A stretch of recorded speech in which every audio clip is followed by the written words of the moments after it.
So it's post-election, and I decided, best place to be in is Harlem to remind us of a time when Black people were thriving.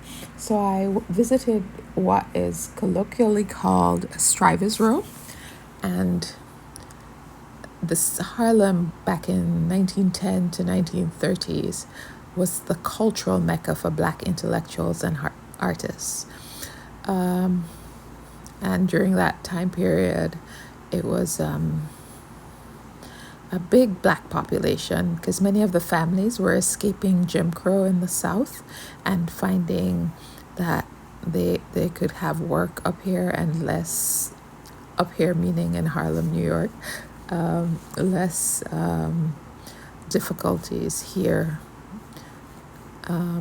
Some of the notable figures that lived on these two blocks were Adam Clayton Powell Jr., Bill Bojangles Robinson, Eubie Blake, Harry Willis, composer Will Marion Cook, W.C. Handy, and actor Lincoln Perry.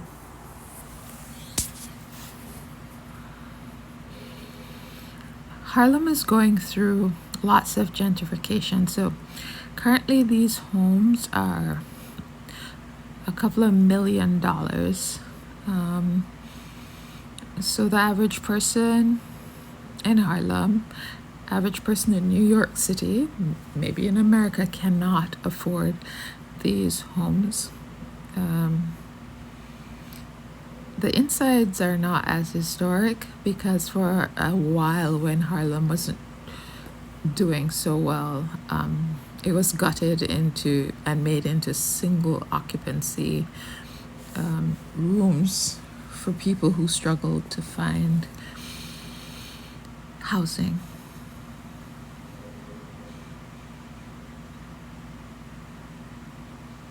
One of the draws of these housing is they used to have spaces for horses to be kept because horses was a method of transportation for some people.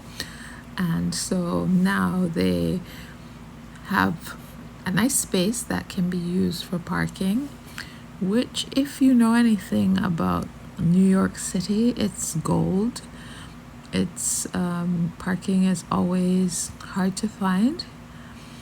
And of course, New York City is a place that we discourage people owning cars because we have a great public transport system, and we have taxis.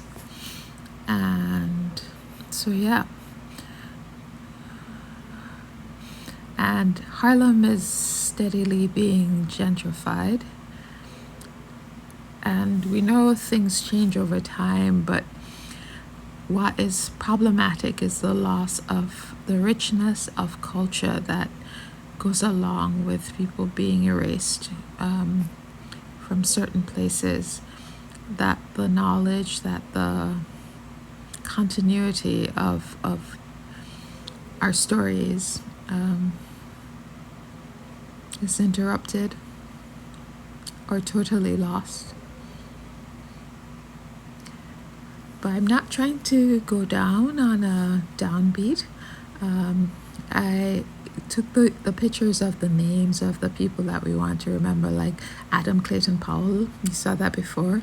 You saw Frederick Douglass and Malcolm X, of course.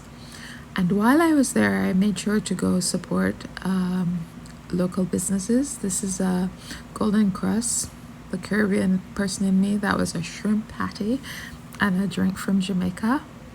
This is Red Rooster. I think we just passed that. And this is Lennox Lounge. That's remembering a place that is no longer there. This is a Cajun crab spot. This is a Caribbean restaurant.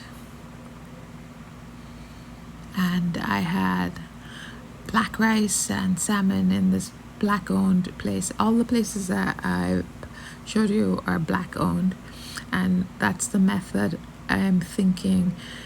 Part of thriving has to be economic uplift and us supporting each other in terms of businesses and things like that. So how do you support your community where you are? Thank you for listening. Thank you for watching. Feel free to like, subscribe, and leave a comment. This is Sylvia's 62nd year now in Harlem. Thanks.